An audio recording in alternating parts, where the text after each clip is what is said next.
नमस्ते दोस्तों, मैं सम्राट चौधरी और आप देख रहे हैं मेरे चैनल इंडी वर्ल्ड एंटरटेनमेंट को। तो इंडिया में एक कोरियन कपल्स आए थे और इंडिया में जो है फैसिलिटीज़ दिखा रहे थे, इंडिया की फैसिलिटीज़। जैसे मैं हर टाइम बोलता हूँ, बहुत सारे लोग इंडिया में बैठ के सोचते हैं कि आउटसाइड वर्ल्ड में हर चीज़ परफेक्ट है, which is far from reality. बाहर के देशों में बहुत सारे दूसरे प्रॉब्लम्स हैं जो कि इंडिया में नहीं है, और इंडिया में भी कुछ प्रॉब्लम्स हैं जो बाहर के देशों में नहीं है। तो हर एक देश में अपना पॉजिटिव्स और नेगेटिव्स होता है। ऐसे नहीं कि कोरिया, जापान या फिर यूएसए यूके का तो छोड़ ही दो, वो तो इंडिया से भी 10 गुना बदतर हाल है वहाँ पे। तो आप you are lucky you are staying in India and not countries like UK and USA. खैर, यहाँ पे जो है एक ऑब्वियसली उनके घर पे एक ब्लड रिपोर्ट लेने के लिए जो है घर पे बैठे बैठे ब्लड टेस्ट हो जाता है। ये कोरियंस के लिए एक नया चीज़ था एंड दे वर मतलब very please to have that experience, और वही वो शेयर कर रहे हैं। और मज़े की बात है, एक लूज़र देश है पाकिस्तान। वैसे तो मैंने बोला कि हर देश में पॉजिटिव नेगेटिव होते हैं, बट पाकिस्तान, नॉर्थ कोरिया, ये सब कुछ देश है जो कि वो लिस्ट में ही नहीं आते, उनको कंपैरिजन में ही नहीं आते। ये छुचुंदर जो है, छुचुंदर पाकिस्तानी, ये लोग, उन्होंने क्या है कि कोरियन है तो उनको पाकिस्तान और इंडिया में डिफरेंस उतना नहीं पता। उन्होंने इंडिया का जो अपना एक्सपीरियंस है वो घर के अंदर शूट किया था, फिर जाके जो है क्लिप यूट्यूब पे डाला। तो उन्होंने आउटडोर कोई शूट नहीं किया था, बट आउटडोर क्लिप्स के लिए उन्होंने दूसरे कुछ क्लिप्स यूज़ किए हैं। अभी उनको तो उतना अच्छे तरीके से नहीं पता, उन्होंने कुछ क्लिप्स जो है पाकिस्तानी जगह का यूज़ किया है, जिससे कमेंट सेक्शन में ये मतलब इनसिक्योर इडियट्स पाकिस्तान जो है आके बोल रहे हैं कि ये तो पाकिस्तानी वीडियो है, ये तो पाकिस्तान में ऐसा फैसिलिटीज़ है, इंडिया का वीडियो नहीं है। मतलब इतने गधे। वहाँ पे जो ब्लड टेस्ट करने आ रहा था, उनका जो लैब था, लैब का जो कंपनी है वो उनके शर्ट पे प्रिंटेड है। और मैंने अच्छी तरीके से रिसर्च किया कि ये लैब कहाँ पे है, तो ये लैब बिल्कुल इंडिया में है। और ये पाकिस्तानी लोग जो है मतलब क्रेडिट क्लेम करने आ जाते हैं, इतने बुद्धू है, चूतिया हैं, कि जहाँ पे ये क्लियरली इंडिया के बारे में वीडियो पे टाइटल पे दिया, मतलब उन्होंने लिखा ही है कि ये इंडिया का एक्सपीरियंस था और हर चीज़ इंडिया के बारे में बोल रहे हैं। कंपनी जो जहाँ पे ब्लड टेस्ट किया है वो इंडियन है। पाकिस्तानी लोग लिख रहे हैं नहीं तो ये तो पाकिस्तान है। मतलब 2 क्लिप्स उन्होंने पाकिस्तान के यूज़ कर लिए, तो पाकिस्तान क्रेडिट क्लेम करने आ गए हैं। मैं लिंक जो है आपको डिस्क्रिप्शन में दे दूंगा। इन पाकिस्तानियों को अच्छे तरीके से धोना, क्योंकि लिटरली ये कार्टून नेटवर्क जो है, ये कार्टून लोग को रोस्टिंग डिजर्व करते हैं। एक क्लिप के जरिए वो ये सोच रहे हैं कि ये कोरियंस जो है पाकिस्तान जाके ये एक्सपीरियंस किया है, तो अच्छे से उनको रिप्लाई कीजिएगा। खैर, हम वीडियो देखते हैं, उसके बाद काफ़ी सारे कमेंट्स पढ़ेंगे। So let's start.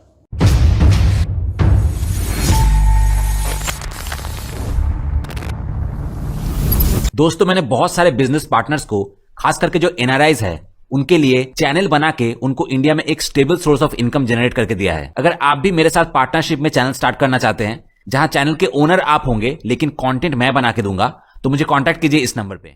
By the way, मेरे पहले एसएमएस शॉर्ट फिल्म की हिंदी डब वर्जन आ चुकी है। अगर आप देखना चाहते हैं तो डिस्क्रिप्शन में आपको लिंक मिल जाएगा। 헬로 블링블링 에린입니다. 인도에서의 저희 생활을 हेलो, मैं एरिन हूँ ब्रिंग ब्लिंग से। पिछले वीडियो में आपने हमारे भारत के जीवन की झलक देखी थी और आज मैं आपको और दिखाना चाहती हूँ। आमतौर पर YouTube पर भारत के बारे में नकारात्मक चीजें दिखाई जाती हैं, जैसे लाशें जलाना, गंदे रेस्टोरेंट या स्ट्रीट फूड। लेकिन हम भारत का अच्छा पक्ष दिखाना चाहते हैं। यहाँ की लग्जरी और आराम, हर जगह की अच्छाइयाँ और कमियाँ होती हैं।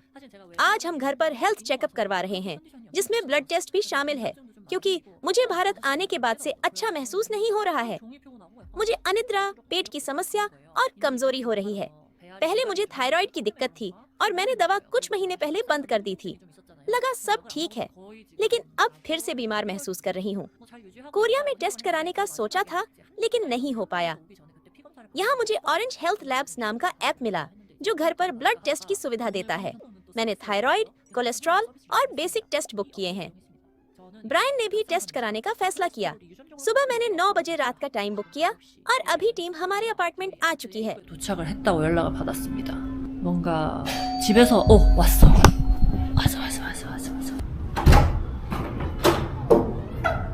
You're going to have a blood test, right? Yeah. Okay. Are you a nurse? Actually, I am a medical lab professional. I have done my bachelor's degree in medical laboratory. Okay. I don't have to be worried about. No, you don't need to worry. I am a professional. I have 4 years of experience. I have done my 4 years bachelor degree in the respective field. Okay. You have a 아, This is the key. it. Interesting. I've never done it before at home. Like we don't have that service in Korea. You're from Korea. Yes. you can- All age people, all age. All people. age. Yeah, So if there is some problem, yeah. Yeah. then you guys also giving me the prescription? Like consultation.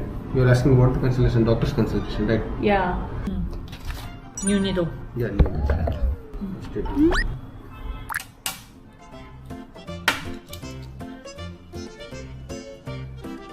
Sit down if you want.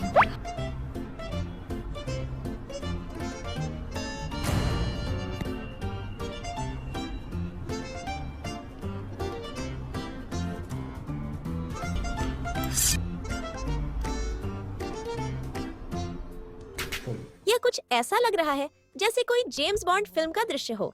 यह उतना बुरा नहीं था जितना मैंने सोचा था, लेकिन उन्होंने सुई निकालने में बहुत धीरे किया। कोरिया में यह बहुत तेजी से किया जाता है, लेकिन यहाँ वे सुई के साथ इतने सावधान हैं कि आप हर थोड़ा थोड़ा महसूस कर सकते हैं। अब ब्रायन की बारी है। 6 hours is pretty fast. Like normally when I do in Korea, it takes like 2 or 3 days. 왓츠앱으로 결과를 알려준대요. 지금 9시니까 밤새도록 일하나? 랩이? You mean 6 hours is including like a working hour? Yeah, working. Today only you will get the reports. Most of the reports. Today? Yeah, today. Wow.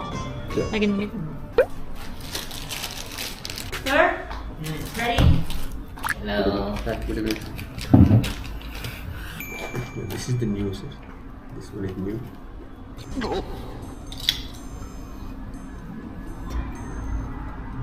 그렇게 아프진 않아. मुझे पता है, मैंने बहुत बार खून निकलवाया है। ओह, सच में? लेकिन तुम जानते हो कि कोरिया में नर्सें कितनी जल्दी और फटाफट कर देती हैं, है ना? यहाँ धीरे धीरे करते हैं, लेकिन ये थोड़ा अजीब लगता है। लेकिन वह धीरे और आराम से कर रहा है, इसलिए दर्द नहीं हो रहा। वाह, काफी देर से हाथ पर रब कर रहा है।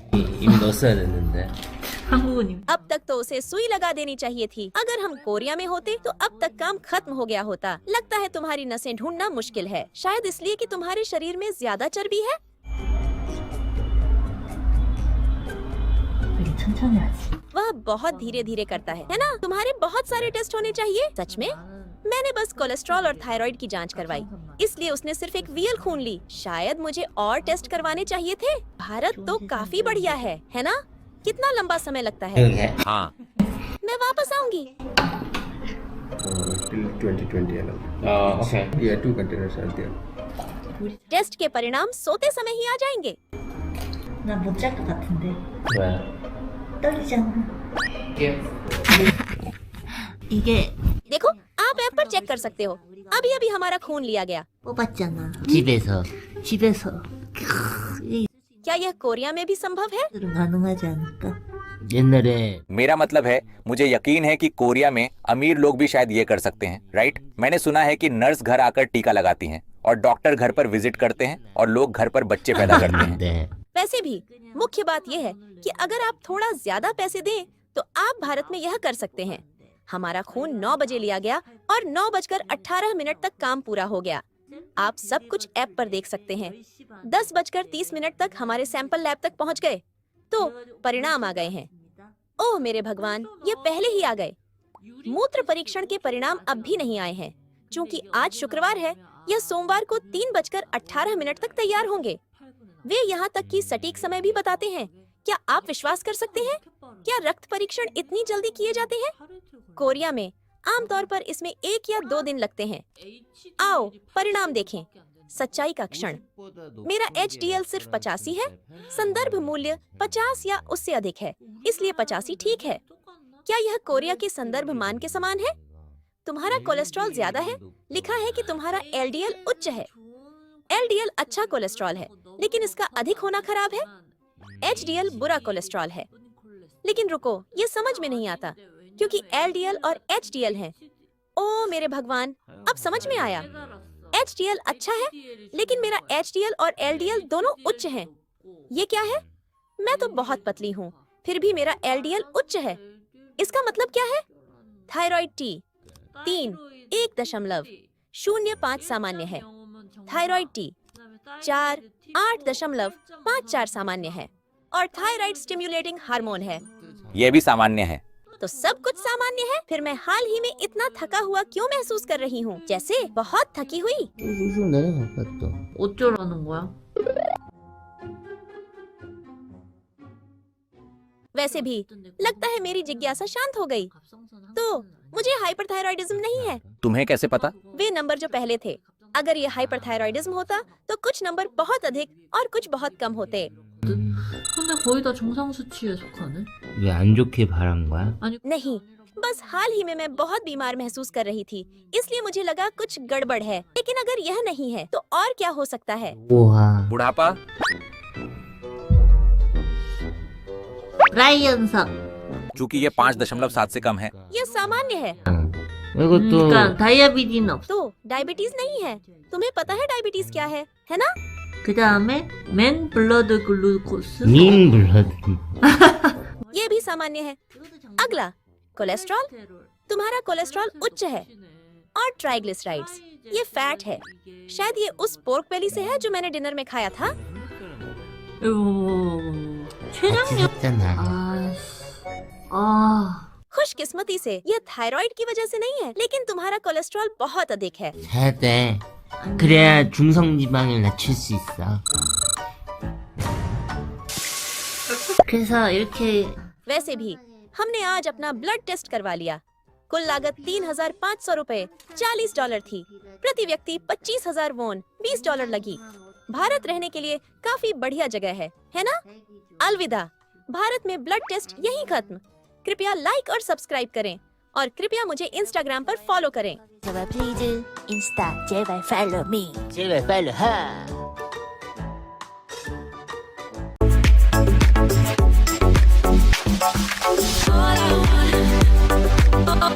सबसे पहले द वुल्फ ने लिखा है कि जो लोग समय और विभिन्न परीक्षणों के लिए मानकों पर टिप्पणी कर रहे हैं, उन्हें यह जानना चाहिए कि हर देश के मेडिकल पैरामीटर उनके फूड एंड ड्रिंक और जीवन शैली की संस्कृति के अनुसार अलग अलग होते हैं और भारतीय डॉक्टर अपने पेशे में सर्वश्रेष्ठ हैं। अमेरिका और गल्फ कंट्रीज में सबसे सफल डॉक्टर भारतीय ही हैं। जी हाँ, मैंने बहुत सारे देशों के डॉक्टर्स देखे हैं। मैं खुद भी रशिया में रहा हूँ, नेपाल में गया हूँ, इवन यूएसए यूके में मेरे काफ़ी सारे रिलेटिव्स हैं। हालांकि इन सारे देशों में मुझे घूमने का कोई शौक नहीं है।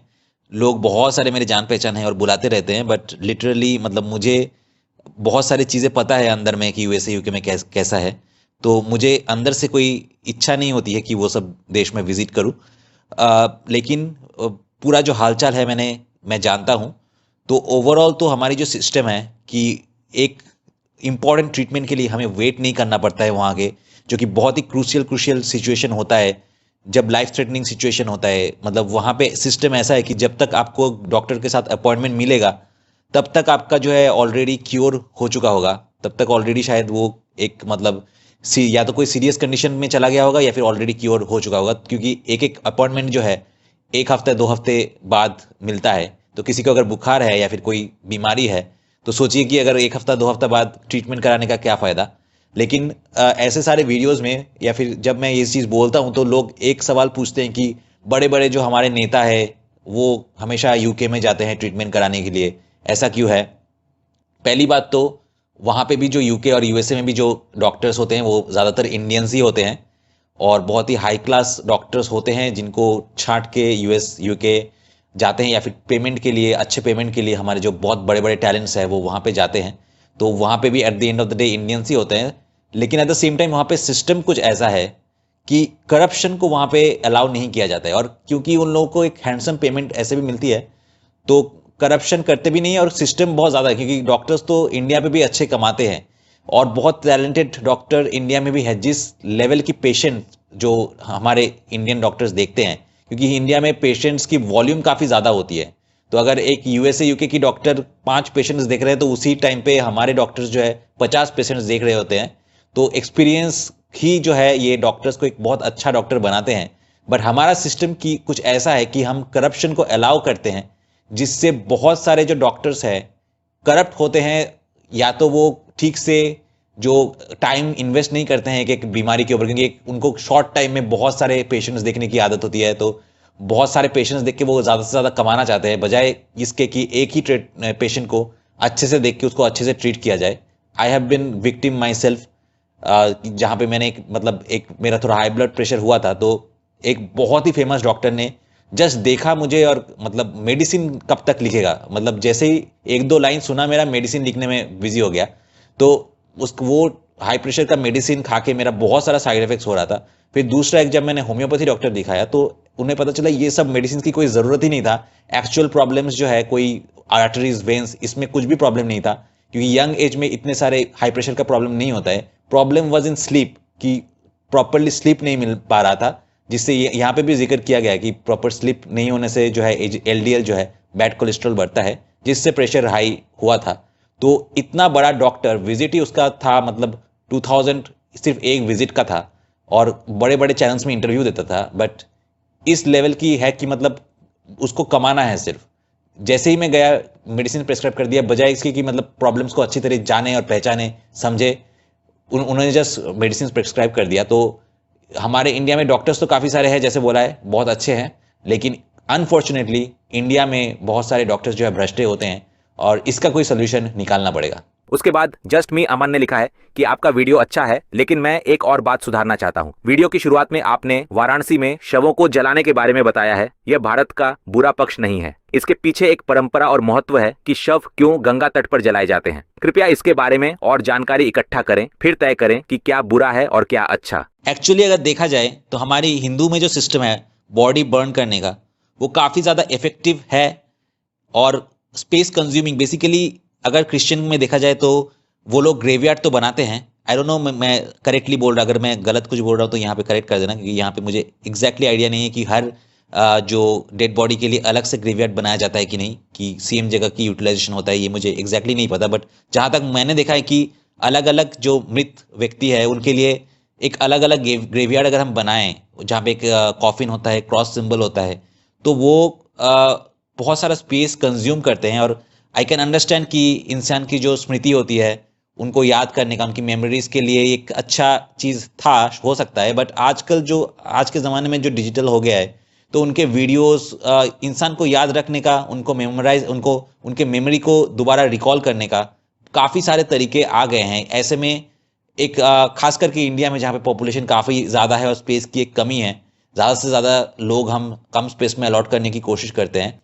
तो यहाँ पे अलग अलग इंसान के लिए जो है अलग अलग ग्रेवयार्ड बनाना, अलग अलग, वो मुझे लगता है कि काफ़ी स्पेस कंज्यूमिंग है। जहाँ तक कि ये हमारे जो वाराणसी में बर्निंग है या फिर कोई भी हमारे जो हिंदू में बर्निंग सिस्टम है, वहाँ ज़्यादा स्पेस कंज्यूमिंग वो चीज़ नहीं है। एक ही जगह पे इंसानों के बॉडीज जो है बर्न हो रहे हैं। तो अगर प्रॉपरली हाइजीन मेंटेन किया जाए, वाटर पॉल्यूशन ना किया जाए, तो ये this system is much better than the system of graveyards and all this things. उसके बाद हर्ष दाभी ने लिखा है कि उपवास करने से ट्राइग्लिसराइड्स की माप अधिक सटीक होती है। हालांकि हाल की कुछ गाइडलाइंस यह भी सुझाती हैं कि हर किसी के लिए उपवास जरूरी नहीं है। उसके बाद उबर मेंच ने लिखा है कि कोलेस्ट्रॉल की जांच 8 घंटे उपवास के बाद करनी चाहिए। भोजन करने के बाद यह हमेशा बढ़ जाता है, इसलिए खाने के तुरंत बाद की जांच का कोई विशेष अर्थ नहीं होता। उसके बाद टॉस्कानो ने लिखा है कि चिंता मत कीजिए, अगर आप थोड़ा व्यायाम करें, सकारात्मक सोचें और हर दिन मुस्कुराकर जिएं तो आपकी सारी बीमारियां शायद दूर हो जाएंगी। हिम्मत रखिए। उसके बाद यनके ने लिखा है कि हर देश के अच्छे और बुरे पहलू होते हैं। भारत में आप बहुत सस्ते में रह सकते हैं, थोड़े से पैसे भी यहाँ बड़ा फर्क पैदा कर देते हैं। उसके बाद होंग सिंडी ने लिखा है कि ब्लड टेस्ट कराते समय सबसे अच्छा है कि पिछली रात 10 बजे के बाद कुछ न खाएं, नहीं तो आपका कोलेस्ट्रॉल ज्यादा आ सकता है। मुझे भी हाइपरलिपिडेमिया था, इसलिए इसके बारे में थोड़ा बहुत जानता हूं। उसके बाद यूमरेस्क ने लिखा है कि ट्राइग्लिसराइड लेवल्स इंपॉर्टेंट हैं। उसके बाद HJR 5207 ने लिखा है कि ब्लड टेस्ट आपको सब कुछ नहीं बता सकती। आखिरकार सही इलाज के लिए एंडोक्राइनोलॉजिस्ट को सभी पहलुओं का समग्र असेसमेंट करना जरूरी होता है। उसके बाद KYO ने लिखा है कि भारत में अलग अलग लोग कैसे रहते हैं, यह देखना वाकई बहुत दिलचस्प है। मैं अक्सर वापस आऊंगा। उसके बाद जी इन पियून ने लिखा है कि हाई LDL कोलेस्ट्रॉल ज्यादातर जेनेटिक होता है। चाहे आप फूड एंड ड्रिंक्स कितना भी नियंत्रित करें, इसका असर ज्यादा नहीं होता। हमारी फैमिली में भी पीढ़ियों से ऐसा ही है, और हाँ, अगर नींद पूरी ना मिले तो LDL कोलेस्ट्रॉल भी बढ़ जाता है।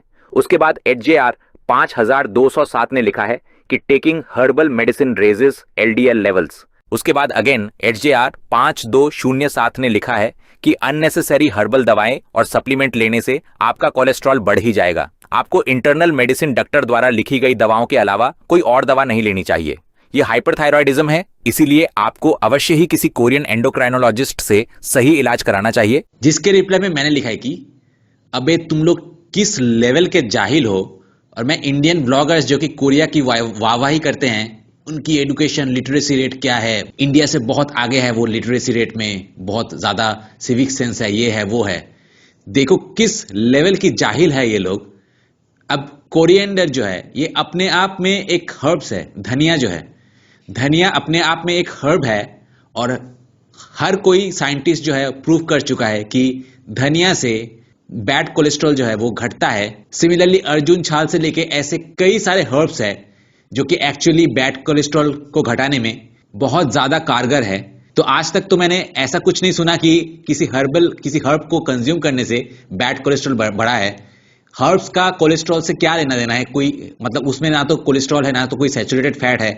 हम सबको पता है कि सब्जी वगैरह हर्ब्स जो है इसमें कोई सैचुरेटेड फैट है ना कुछ है, वो तो जंक फूड। ये लोग आए दिन जाके अपने रेस्टोरेंट में जाके जंक फूड खाते हैं और फिर बोल रहे हैं कि हर्बल मेडिसिन से कोलेस्ट्रॉल बढ़ता है। तो किस लेवल, मतलब मद्रासा छाप्स को भी जो है पीछे छोड़ गए हैं ये कोरियंस। और हमारे जो चूजे हैं जो इनको ओप्पा करके सर पे उठाते हैं, ये इनके बारे में कुछ नहीं बोलेंगे कि किस लेवल की जाहिल है ये लोग।